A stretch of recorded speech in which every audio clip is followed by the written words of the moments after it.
Sekarang pelacur, saudara, disebut pekerja seks komersil. Jadi dia sudah dianggap pekerjaan. Ini bahaya. Sebab kalau kita terima pelacur itu disebut PSK, disebut pekerja seks komersil, maka nanti mereka secara sah bisa masuk ke undang-undang ketenagakerjaan. Kalau mereka diresmikan, dilegalkan, masuk ke undang-undang ketenagakerjaan, maka kalau kita melarang PSK, kita melanggar undang-undang. Bukan PSK-nya yang dipenjara, kita yang dipenjara karena menghalang-halangi pekerjaan orang. Saudaranya bahaya tidak? Maka itu saudara, PSK tadi sebut aja pelacur, lonte, cabo, apalagi bahasanya. Oh, di tiap daerah ada bahasa aja tuh. Ada, betul. Oh, tiap daerah ada pelacur, ada cabo, ada lonte, apalagi? Perek, apalagi? Domdot, apalagi?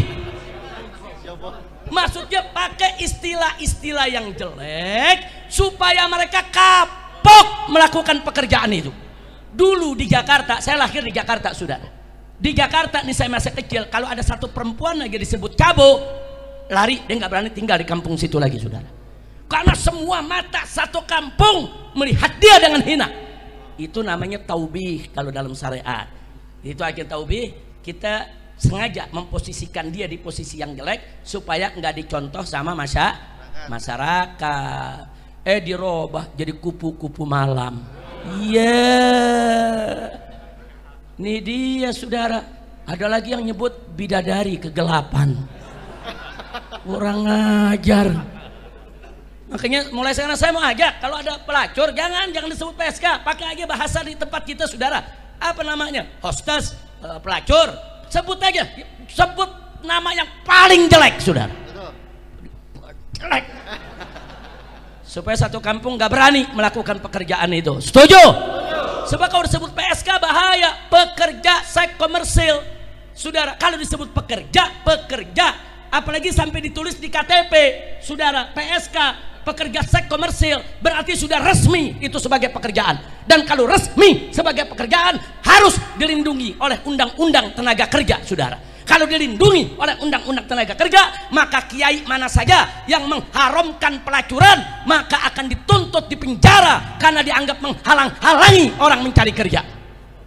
Hati-hati, saudara. Nah, ini makanya tadi saya sebut ini perang istilah, Ustaz. Bukan profesi, bukan pekerjaan. Ini pekerjaan, dan pekerjaan yang tidak mudah.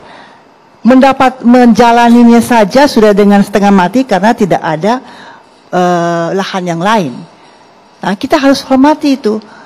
Hormati juga perempuan yang tidak bisa bekerja yang lain, tapi hanya bisa begini. Sementara pekerjaan itu tidak mudah sama sekali.